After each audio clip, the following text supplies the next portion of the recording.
Obviously, the first thing we have to do is wash our hands. Hey, look, it's you guys. Kind of. Well, it's a camera. And here's me. That is awkward. Ain't nobody gonna tell me how to live my life. They be saying that I'm wrong, but it just feels so right. Hey guys, what is up? It's Seb, and today's January 22nd, 2021, and we're on the usual setup because I'm doing my first T-shot at home, and I thought I'd take you guys along. So let's get to it. So obviously, the first thing we have to do is wash our hands.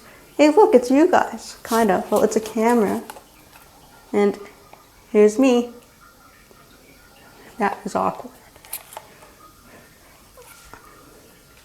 So yeah, let's wash our hands.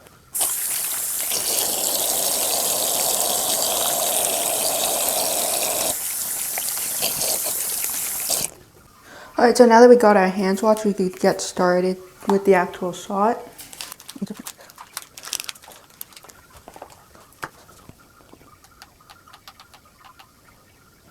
Okay, so it's a little dark, but this is the best thing we could do. So what we need for the shots is alcohol wipes. I have this one because the nurse gave it to me last week when I went for the lesson on how to do it. And I have this one. I don't really know the differences between them.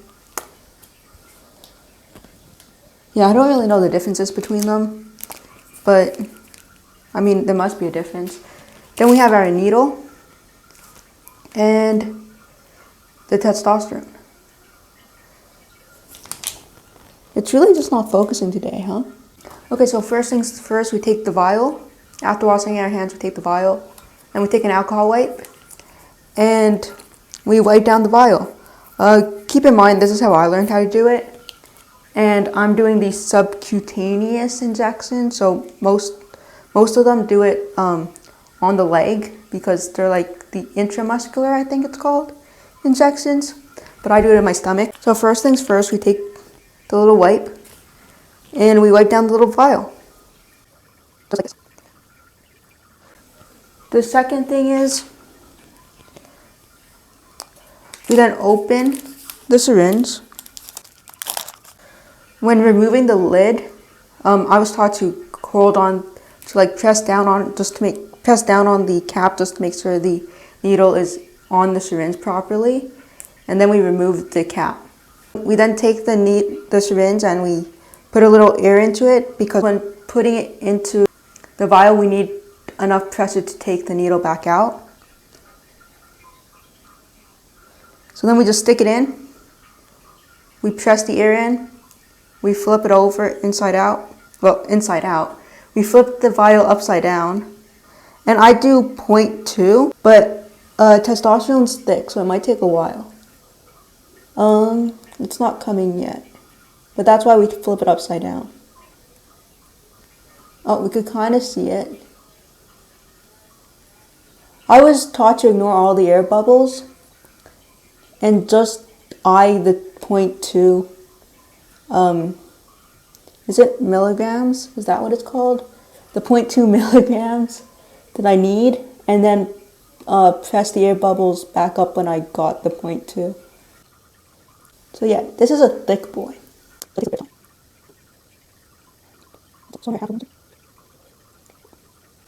Alright, so now I got 0.2. I take it and I just push all the air back in, like that.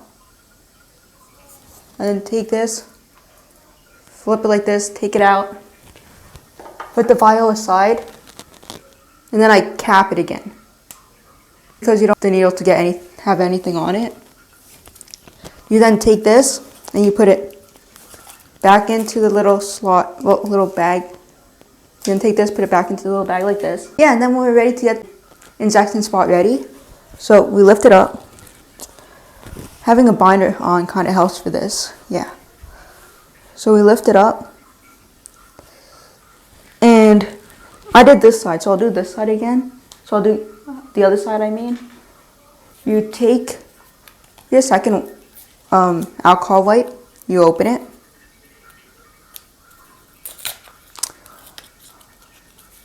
please keep in mind that this is my first one, and I thought it'd be fun to take you guys along for the learning thing with me. So we want to avoid the belly button area, so that's why I'm going a bit to the side. You want to wipe that.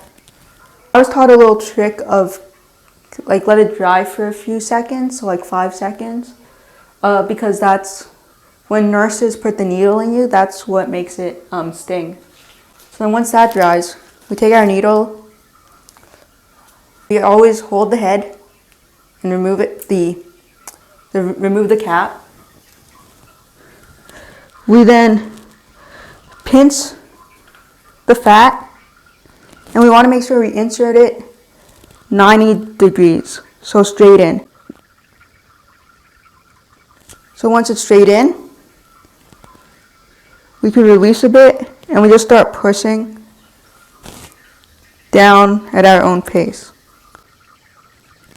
And then we leave it in for a bit. So I say like, she said 30 seconds, I believe. She said like 15 to 30 seconds, just to make sure that everything is out of the syringe and all. Because, yeah, just make sure everything's out of the syringe and in your body. Because sometimes you could remove the syringe and some of the testosterone will also exit. Yeah, so that's good. And then you just remove it. And that's it. You recap the syringe and you dispose of it. So mine's like right here. You can't really see it. Well, it's not bleeding. Yeah, so anyways, I don't have Band-Aids at home. You don't need Band-Aids unless it bleeds. Well, it's bleeding a little, as you could see. Yeah, so that's how I do mine.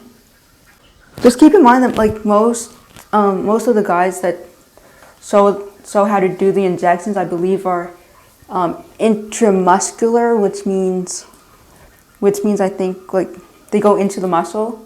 Mine's subcutaneous, I think, which means it just kind of goes right under the skin. So that's why the needle is a lot tinier and everything.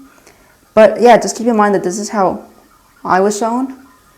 And I thought it would be fun to take you guys along. I don't know if you kind of heard my nervousness in my voice, because it's my first time doing it alone at home. Hope you guys liked it, and I'll see you guys soon. I'm not who I used to be.